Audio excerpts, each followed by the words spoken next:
Good morning and good afternoon. Welcome back to DCTV, where I am your host, Drew Collins, bringing you all sports-related news here in the beautiful greater Cincinnati area. If you are new around here, make sure you hit that sub button. Join the DCTV family. We're on the road of hashtag Road to 2K. Smash that like button if you enjoyed, and share among your Bengals friends. WhoDey, everybody. So in today's stream, as you already saw the title, we'll be kind of talking about the Cincinnati Bengals. They just announced Brandon Allen will get the nod to start Week 12 here over Ryan Finley, who Zach Taylor drafted. I think it was a 6th-round pick, and basically continuously talked him up that he is going to be our guy. And just a few short days before the game, we found out he's not the guy. So I'm going to be kind of giving my personal opinion, going over maybe some of his stats and what we could possibly expect from Brandon Allen. Because to be completely honest, I got to do some research myself. I'm not the biggest, Brandon Allen guy. I don't know everything about this guy. I knew more about Ryan Finley than I knew about Brandon Allen. But we're going to uncover everything and see what everyone's thinking about the move that Zach Taylor decided to give him the nod. If you are new around here, make sure, like I said, smash that like button and join the DCTV family as well.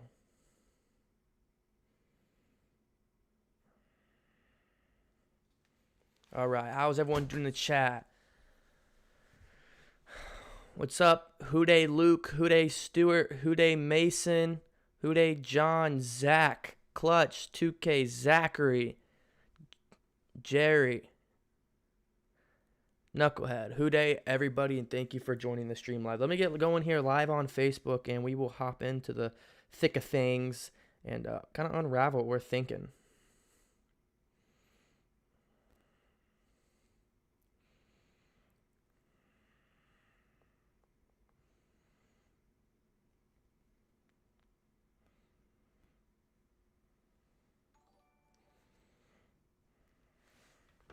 So, Brandon Allen. Who is Brandon Allen? Well, that's a good question. Let's figure it out. Brandon Allen, I believe, was on the practice squad. Then we brought him up once we placed Joe Burrow on the IR, just so it left room to, it left room to bring him up, because once he goes on IR, then you gain another spot. Brandon Allen is 28 years old. He is coming from out of Arkansas, the Razorbacks. He'll be wearing number 8, not number 9. 6'2", decent size. He's a 28-year-old guy, so older than Ryan Finley, older than Burrow. Hopefully brings on a little bit of a veteran presence. He's been on, I think, a lot of teams. I think I've seen him on the Broncos, the Rams. I've definitely seen him on some other teams. Let's go ahead and check out some of his stats and what we think. So 6'2", 209, out of Arkansas. He's been in the league for 4 years, and I think his best shot he had was in Denver. If anybody knows any knowledge about Brandon Allen, please put it in the comment section once the video is solidified, like once it fully uploads and there's that actual comment section. I appreciate everyone that's talking live, but post-production, make sure you comment any of your thoughts on Brandon Allen, because I'd love to know your guys' thoughts on what he could bring to the team. I'm trying to pull up some stats from Mr. Allen. Personally, I guess I'll talk about, before I pull up the stats, personally, I'll give my own opinion of why it's kind of shocked me a little bit. It's really shocked me because we know Zach Taylor in his, a year and a half tenured career as a Cincinnati Bengals coach. He's been pretty stubborn and kind of not really self-centered. I don't want to put it, but if he makes moves, he sticks with it, kind of thing, if he's right or wrong. Even if it's for the greater good and he's wrong, he won't admit it. But he actually did that. And it's really shocked me, because he's been talking Ryan Finley since Burrow's injury's gone. He said he's the guy. He knows the system. We're going to I think he said in one of the interviews that he's going to kind of rejuvenate the offense around his style more. And it really kind of shocked me when they announced Brandon Allen as the starter, because this is really one of the first times where Zach Taylor didn't say he's wrong, because he never says that. He's never said it, and I don't think he'll ever will announce that he's wrong. But him kind of putting the guy he drafted to be the backup and saying, okay, this guy's not it. Brandon Allen gives us a better shot at winning football games. It honestly personally shocked me that, he is putting his choice behind and putting the teams first. It's kind of surprising to say that for an NFL head coach, but there's just been many times where you can point to his career so far in Bengal and be like, well, what about that? And this definitely did surprise me. Reading some of the things, he was impressive in Cleveland, people said in Denver he showed promise. He just never really could piece it together, and he kind of just became a backup player in the league, and he still is. And now he's going to be able to, fight for this position for the rest of the season. I don't think this solidifies a full-time job for him the rest of the season. I think it will definitely be week to week. From Ryan Finley to him. Ryan Finley definitely could do more on his legs. So I think if we play a team with a bad pass rush, kind of like we did with the Titans, I think maybe there's a greater chance for Ryan Finley playing that game, because Finley, like we saw last season and a little bit of this season, he's not the great thrower, let's be honest, but the guy can, get out and put his body on the line and scramble for some yards. So I think it definitely will be week to week. I'd be really surprised if he starts for the rest of the season, but hey, man, I really don't know. The Bengals weren't expecting to have a quarterback besides Joe Burrow for the next decade. So I think when you look forward and you're like, yeah, we got our guy for the next decade, and then within his rookie season, 10, 11 games in, and he's out for the rest of the season, it definitely has to pick, a fork into the thoughts of, whoa, okay, what are we doing now? You know what I mean? So I think this is something simple. Someone has to play. Someone has to go in there and make some throws, because we have guys that are going to need the ball. A.J. Green is going to be fighting for a contract for another team in the offseason, possibly for the Bengals, but at this point, my opinion on him staying as a Cincinnati Bengal is getting slimmer by the week.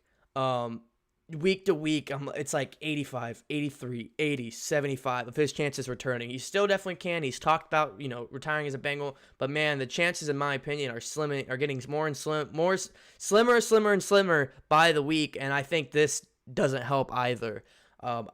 A season where he's not getting thrown, but another season where the quarterback that's going to be thrown to him is not very good. You also got to say that about Tyler Boyd. Tyler Boyd's pushing for his back-to-back 1K yard season that he will get, no doubt in my mind. So the receivers, you're definitely probably going to see more of a running game. And this sucks, because this is exactly where we would need Mixon to carry the load. Mixon's on the IR. He is going to be at least out for another 2 weeks. And in my personal humble opinion, at this point, I really don't know if it's a smart move for Mixon to return out all this season. Yeah, and a foot injury is something you can easily tweak again if you come in and you rush it, which is not what the Bengals have done. The Bengals made the smart move and have really slowed him into it, which is smart. You just paid the guy to be your future running back. Don't get him banged up and, ruin his chances for a good career. But at this point, we could see Mixon in within the next 3 weeks. And I've been thinking in my head, as much as he would really help this offense when he gets back from that injury, he would be literally carrying the load majority of the games. I don't know if it's the smartest move for the future of the Bengals for him to even come back and put his body back on the line. This is a second straight season where we are battling for a draft pick again and some draft capital in the offseason. And with that, you want healthy guys moving in the next year, right? And I just don't know if bringing Mixon in the end of this year is a really smart move. You guys let me know your thoughts. Obviously, I'm not trying to throw the towel in. I want to compete. I'm tired of losing. All my life, besides the few, 5 years we made the playoffs, didn't win a single game. But, my entire life, I just wanted the Bengals to compete and not be looked upon on the national media. And year in and year out, we find a way to have that happen. And I still want to compete, but let's be realistic. Without Burrow, who was completely carrying this offense and carrying Zach Taylor, the chances of us getting those 5 to 7 wins, which a lot of us thought was very possible. Personally, I thought 5 wins was very easy with the second half of the schedule, including that Washington game, which we were winning when Burrow was healthy. I really thought this was our best chance was Burrow going in to get 5, 6, 7 wins to end the season. Now I'm kind of looking at 4 maybe. I'm not going to throw everything in the dumps. We got to see this kid play. Not really a kid. He's 28 years old. He's older than Burrow and Finley. We got to see how he does and how he fits in with this offense. This is not an easy offense at all. Zach Taylor, this is a spread offense. It's a guy who's going to throw the ball 70% of the time, and it's all on the quarterback. And that's what we had Burrow for.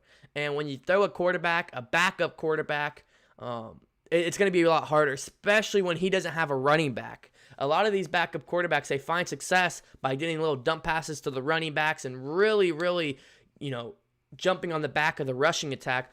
I love Giovanni Bernard, the mustache man.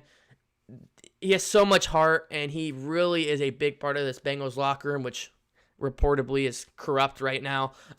But he can't do everything. Let's be honest. A down-for-down back is not Giovanni Bernard. Giovanni Bernard is a guy to come in there, a second-string guy to come in there, phenomenal in pass blocking, and a good guy to go out there and catch some balls in the receiving game. Every now and then pick up some rushing yards. He's not a three-down back that's going to, a dark horse guy, a guy who's going to go out there first, second, third down, run the ball like Mixon is. Let's be honest. And that's definitely going to hurt even more. I mean, Brandon Allen's coming into, outside of Mixon being out, he's coming into, a below average offensive line, but at least he has some weapons. I mean, you have A.J. Green out there, one of the best receivers for the Bengals franchise of all time. You have T. Higgins, who's been one of the best receivers and best rookies in the NFL this season. Tyler Boyd, a guy who gets 70-plus receptions and 1,000 yards every single year.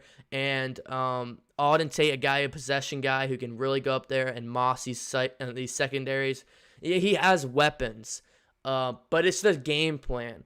Burrow was so successful because of his improvising. The times where he had to go make a play because the pocket crashed, or he was running with this like a chicken with his head off because they were sending the blitz because they knew the Bengals offensive line was going to crumble. Week in and week out, you can say what you want. The offensive line has gotten a little better since the beginning of the season, but it's still not where it should be. It's the 28th ranked in success win rate. There's 32 teams in the league, by the way, so that's not very good. And we haven't had a single solid guy all season long, either because of injuries or because of backups taking their spots. Not a single guy. I mean, even Jonah Williams, I'm including him in that because he's been hurt on some weeks. So there's not been a single offensive lineman that's played every single week or started every single week for this team so far. So it's going to be rough. It's going to be rough because the improvising that Burrow gave us this season, I don't think we're going to get out of Brandon Allen. I'm going to be quite honest. And you just got to be realistic with yourself. Don't set the expectations too high going in the game. Still be positive. Don't be a negative Nancy. Still have that WhoDey spirit. But, don't set the expectations up here because you're going to fall flat. Set them to, competitive games, and that's all we can ask for. All we want to see are these young guys to improve. The number one thing that we could finish out this season is not even winning football games at this point. It's to have our young guys continuously improve their game. All the guys we drafted, Akeem Adinje, if he can keep working on his game, Logan Wilson, Akeem Davis-Gathers, and the guys from the previous drafts, Drew Sample, Carl Lawson, Sam Hubbard. Out of all these young guys we have on the team, can they continue to improve? That's what I'm looking for. Number two, most important, is health. Injuries happen. It's a part of the game, and the Bengals have just been on the bad stick of things in 2020. CJ Uzomah out for the season. DJ Reader out for the season. Joe Burrow out for the season. Geno Atkins has basically been a missing man all season. He really hasn't been himself at all, so I'm going to count that. Who else do we have? Trey Waynes has been out for the season. I mean, the list goes on. And, I'm not going to sit here and make excuses, but you got to keep those in mind that the injuries were definitely it was definitely bad. And that's in general in 2020. This NFL season has just been a splurge amount of injuries more than almost every other season that I can remember. It's been really, really bad with injuries this season. But this is a type of thing where it's next man up, and this just happens to be Brandon Allen. Like I said, the biggest thing that surprises me about this move is Zach Taylor, admitting, he won't admit it in the press conference for some reason, but it's showing me that he is admitting it by putting the guy that he chose down for a Brandon Allen veteran. So I don't know what he saw. I don't know, maybe better playmaking, just because going into this and the scheme that he's in, it's not really how talented your arm is. Obviously, the more talented, the more plays you're going to make, but it's up here. It's playmaking. You got to be smart with the ball. You got to make good decisions, and you got to make fast decisions. When you don't have the Colts offensive line, Phillip Rivers can sit back there 5 seconds to snap and have all the day in the world. If you're the Bengals, I think Joe Burrow's average was less than 2, maybe 2.5 seconds all season long getting the ball out of his hand because our offense line is that bad. So, that makes it definitely a little bit harder even for the backup. I think the biggest thing for me, I keep saying the biggest thing, but another big thing that I'm looking for towards this, second half of the season is our defense. What can our defense do? I don't have hope for our defensive coordinator at all at this point in the season. Definitely, I have more support on Zach Taylor than I do our defensive coordinator, but at the same time, that's not telling you a lot, to be quite honest. I think the defensive play calling has been one of the worst I've witnessed in my entire life when it comes to a season. And I'm not even talking about that. I'm talking about players. Can Jesse Bates continue and finish this season strong as the number 1 rated Pro Football Focus safety in the league? Can Von Bell continue to improve and solidify for the future, the next decade, that we will have one of the best safety duos in the NFL? Can our secondary guys step up? Mackenzie Alexander is on an expiring contract. If he continues to step up, the Bengals have to give him a deal. William Jackson III, a guy who, had a little bit of a downfall last year. He's had definitely an up and down year this year. Don't know how I feel about him being a cornerback 1. I think he's solid, but, he's not a superstar. But my point is he's on an expiring contract. We have to watch for that. Trey Waynes is a guy we signed to, I think, a 3 or 4 year deal, a big deal to be our number 1 cornerback. He didn't play this season, and there's rumors that he might be able to come and play the last few weeks of the season. That's another one. That's another, same thing with the Joe Mixon. I don't know how I feel about these guys that were injured, coming back at the end of the season and possibly re-injuring what they had. But at the same time, to get him on the field would be really cool to see.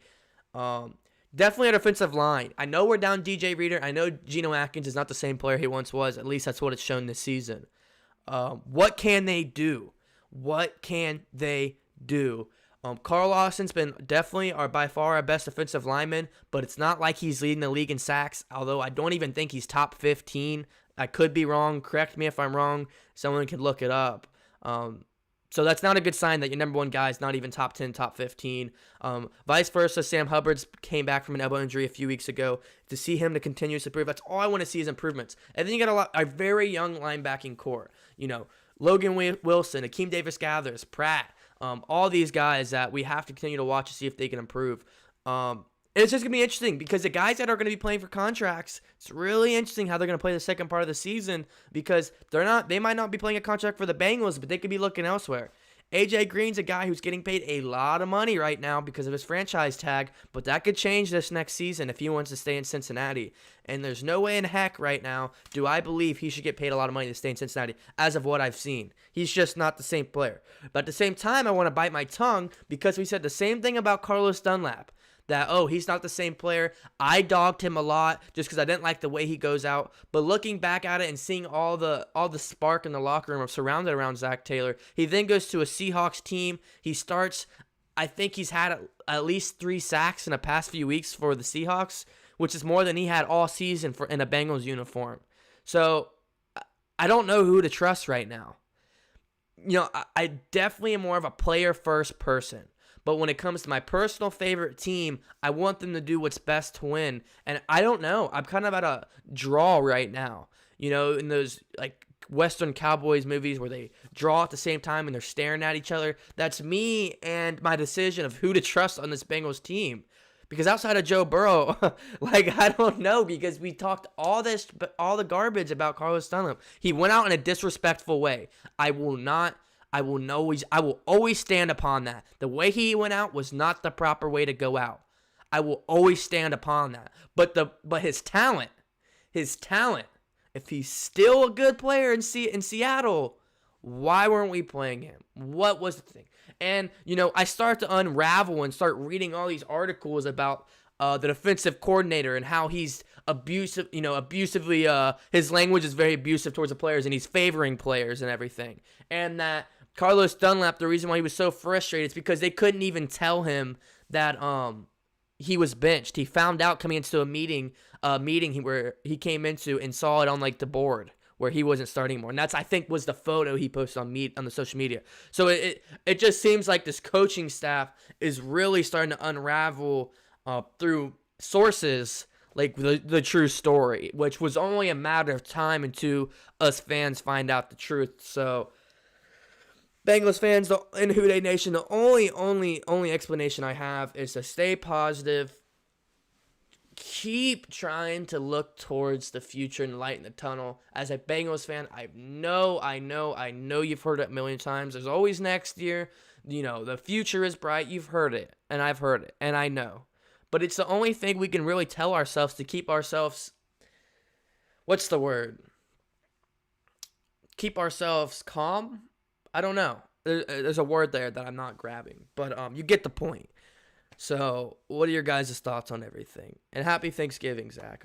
I hope everyone in the DCTV family has a great Thanksgiving weekend and a really good tomorrow. Everyone have a really good day tomorrow, Thanksgiving, with family, friends, whoever you're with. Everyone have a great Thanksgiving day. So, appreciate the DCTV fam, the best fam here for Cincinnati sports and Bengals content. I appreciate all you, and I just want to take a quick few minutes out of the stream and say thank you so much, DCTV family. We are growing at a rapid rate. Like, it's insane.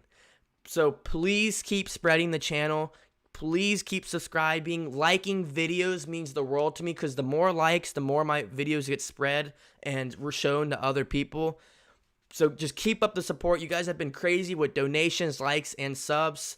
The support has been crazy, and we are going to be the biggest content creator on YouTube for Bengals here soon. Like, the growth is ridiculous. So thank you guys so much.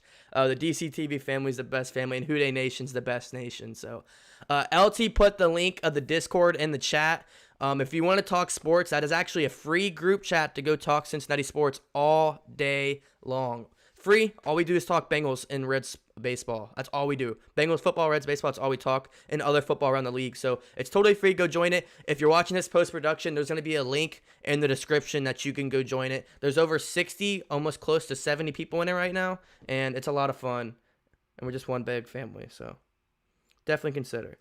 William on Facebook said, sad week to be a Bengals fan. Get well soon, Joe Burrow. We'll be missing you already. And yeah, don't stop the hashtag pray for Joe. I don't even think he's gotten surgery yet. So in the comment section, keep spamming hashtag pray for Joe, and just keep him in your mind. Hopefully the best is going to go for him. So don't stop that. The injury is still a thing. So hashtag pray for Joe, 110%. I don't believe it was the coach's fault. I think it's a lot to do with the front office securing the offense line, spend money on the pleasure, and put Mixon back in our future. And I'm not blaming Coach Taylor on the injury, but I'm blaming Coach Taylor on the locker room issues, the players that we possibly traded that might have been a bad move, and the overall low team morale. That's 110% on the coaching staff. But yes, there are other issues that are above Zach Taylor that has to be dealt with. So don't get it mixed. Like, I know the boundaries. I know where I stand between it all. William said, there's no way I put him back in there. Joe Burrow, Mixon, Higgins are our future, so we need him badly, but we need to prepare for 2021. Yeah, I agree. So it's just unfortunate. It is, guys. Like, I'm not gonna sugarcoat. On DCTV, I don't sugarcoat anything, and I'm realistic. That's just what I do here. I don't sugarcoat anything, and it's unfortunate because this is another season where we're fighting for drafting capital. We're not fighting for the playoffs. We're not fighting for a Super Bowl, and to be quite honest, I just hope we can fight for respect. You can go all the way back to my week 1 streams, my videos before the season. I didn't say the Bengals were making the Super Bowl. I didn't say they were making the playoffs. All I said was that they're going to improve from a year ago. They're going to gain some respect across the league, and guys are going to see the future is bright in Cincinnati. And I still think that's a thing, but when you have an injury in a week as bad as we've had, and this has been a really bad week for Bengals football, I still see the light at the end of the tunnel, but at the same time, man, it's getting slimmer and slimmer just because it's just been a bad week for Bengals football in general. And this is why you guys are the greatest fan base there is out there. The Bengals fans are literally the best fans out there because you guys are loyal week in and week out. No matter what happens, you guys continue to support. So, I mean, it's all you guys that why I do this stream, because I know there's loyal Bengals fans that deserve better, and I try to bring that from my point of view. So I totally agree with you.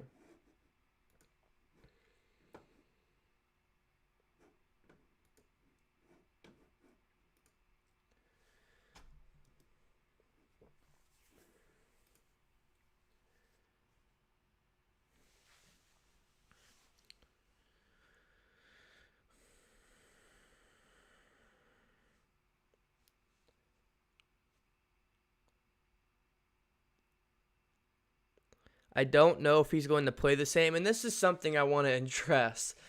Bengals fans, stop worrying about Burrow. He is literally the least of our worries. We have so many other problems that we need to discuss and look at before we look at Burrow's returning, okay?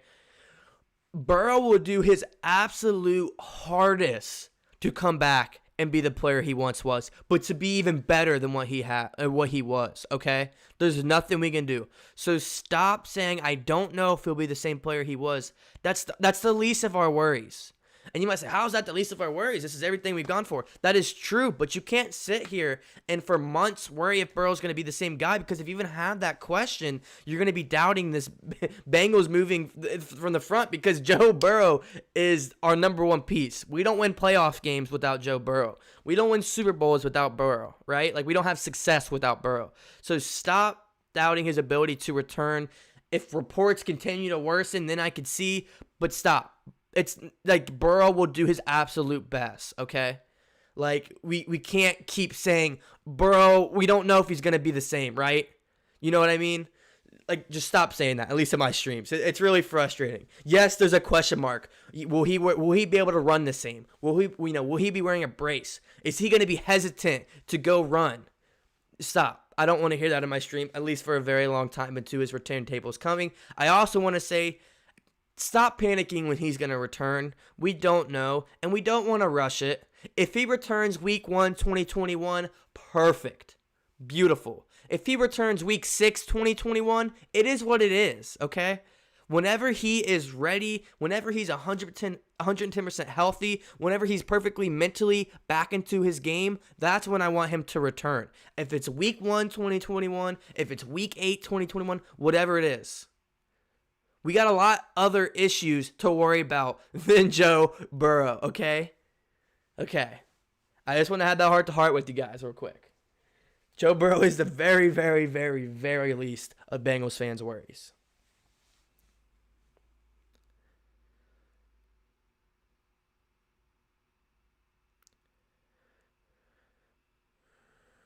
What are your thoughts on Jim Turner? Well, I think a lot of changes need to be approached. I'll say it like this. In this offseason, some people in the Bengals front office really need to take a hard look at themselves in the mirror and really got to decide what is the best moving on to be a successful franchise. And I think he is included into that. I could sit here and talk all day about my thoughts on the Bengals front office. It would be pretty negative, and I think it would just sound like me nagging the whole stream. So I'm not going to really get into things unless things continuously to worsen, which we'll have to see. Hopefully not. Hopefully not. Stay positive. But I think there's some Bengals front office members that he is included in that really need to look into the mirror. There's definitely some Bengals front office people that definitely got to take a hard look at themselves.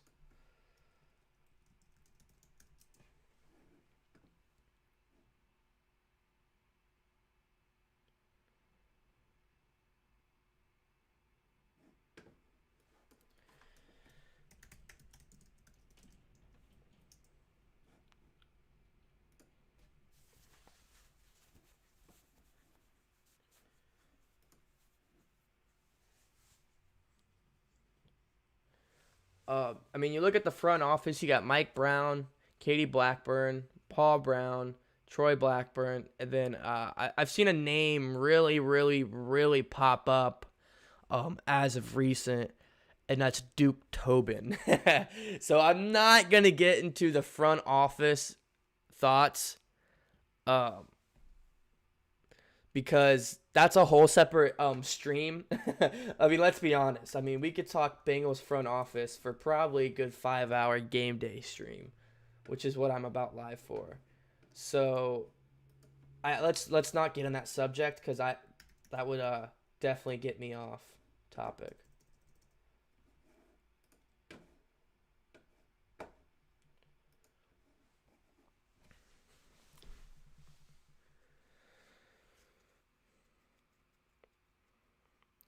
If we fire Lou, what defensive coaches will be signable?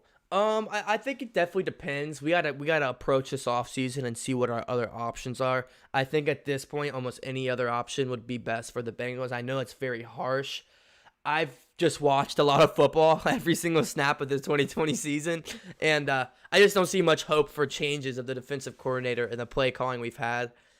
As rough as it is, and now with Burrow out and all the injuries we have, I really hope this doesn't solidify him to be a 2021's coach, defensive coordinator, because I feel like with Zach Taylor, if you like him or not, he will be the coach next season, just because the Bengals front office, like usual, they're going to have a million excuses. Oh, well, Burrow went out. Oh, Andy Dalton, he didn't really finish the season. Oh, what's the talent? Oh, the division's been so good. It's not this guy's fault. We'll give him another year, right? I mean, we saw this with Marvin Lewis, even though Marvin Lewis, pieced together successful seasons, even though they didn't win playoff games. Yeah, we had winning seasons. I get it. I understand.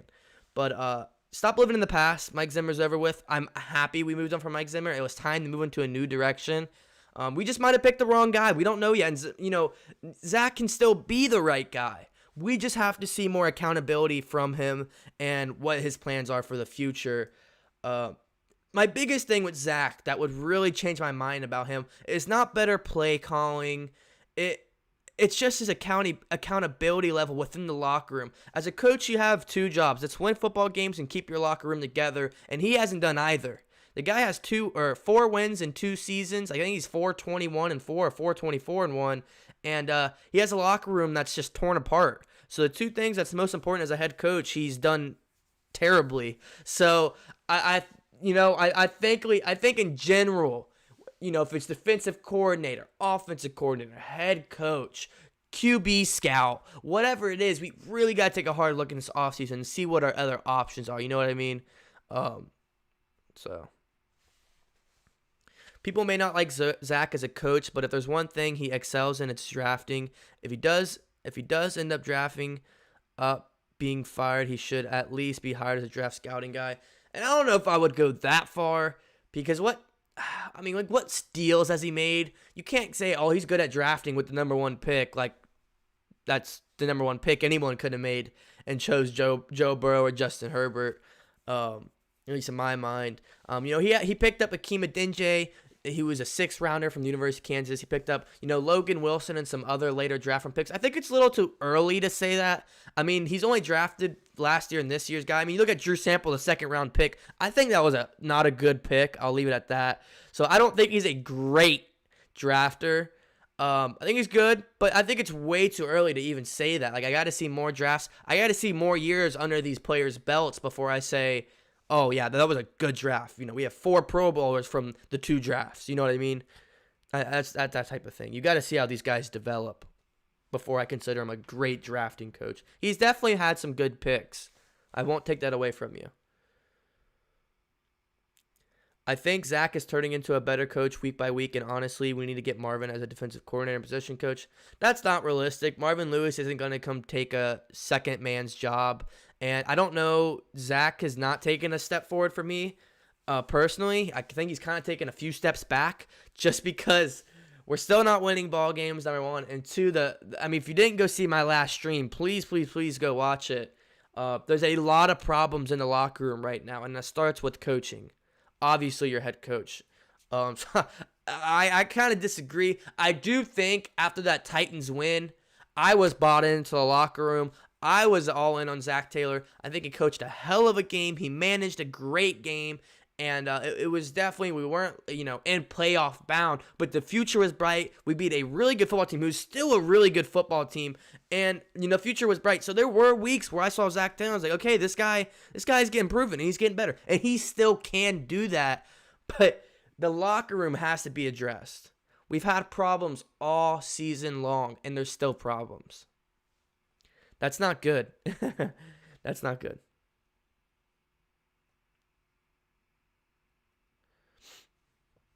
Who are they going to get for QB? Joey Burrow won't be back next year.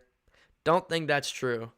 Don't know where you got sources. I know people have said that they think he's going to sit out, but I mean, even he said he'll be back next season if it's week 1 or week 8. So I don't think we get anybody.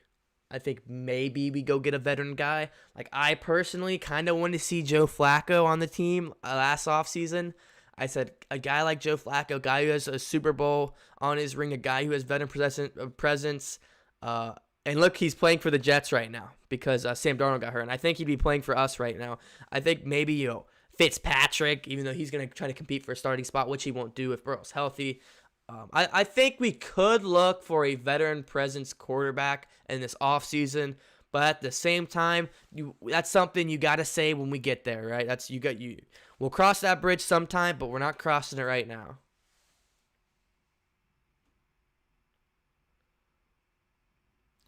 Turner wasn't coaching the line good. All his starters got hurt, so they had to play other players that played better. Well, Turner is also involved in some of the allegations in the article, so before you have your mind set on him, I'd definitely read some of the articles that's been leaked on the inside the locker room. He has been involved, saying that he has favorites and that he doesn't challenge the offensive line.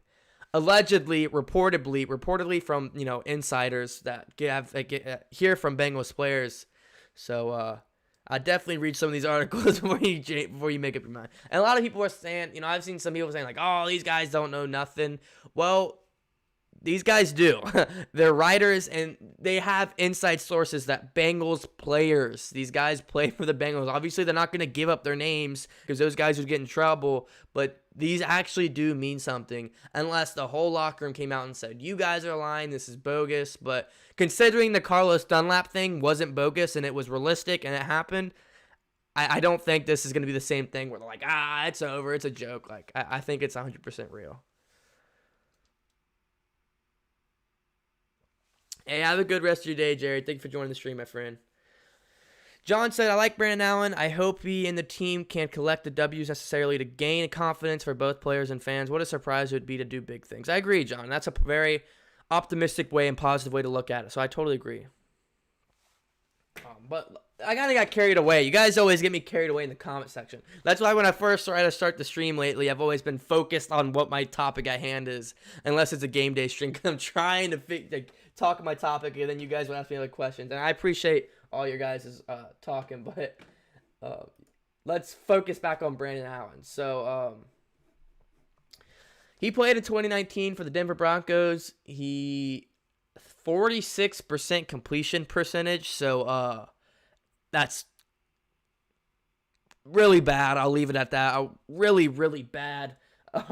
39 for 84, 515 yards, 3 touchdowns to 2 picks. So for a backup quarterback, that isn't the worst ratio. But like I said, we're in a scheme where we throw the ball a lot, which means you can throw the ball to the other team a lot. So that's something we're going to have to try to limit.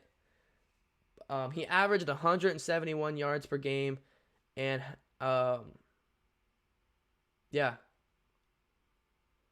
got sacked 9 times and had 54 rushing yards.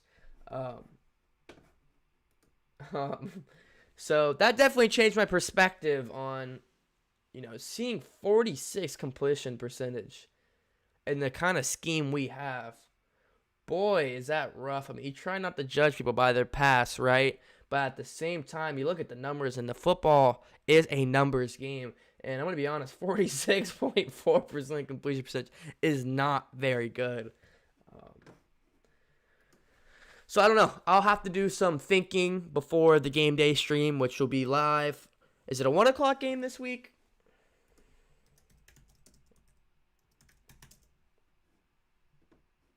Yes. A 1 o'clock game, so I'll be live at noon Sunday, and I'll be streaming the entire game live here on YouTube and Facebook. I'm gonna have a goal and a prediction for Brandon Allen, but I'm really gonna have to put some thought to it because after seeing that, my mind kind of changes a little bit. But Bengals fans, you still gotta stay positive. You still gotta keep that WhoDey spirit, and you just gotta keep supporting and being loyal because that's why the Bengals fan base is the best fan base in the NFL because you guys are loyal, and we've been through it all. We've been through the absolute worst, and we haven't been through the absolute best yet, and I think that's what we all teeter-totter on as a Bengals fan. So I'm going to wrap it up here. I hope you guys enjoyed today's stream. My name's Drew Collins. This is DCTV. If you guys haven't already, please smash that sub button. Join the DCTV family. We're quickly on the road to hashtag road to 2K. Smash that like button. It really helps get this video out. And get active in that comment section once the video actually uploads, so you can put your thoughts down there on the move to start Brandon Allen. So this has been DCTV. WhoDey. Have a great day.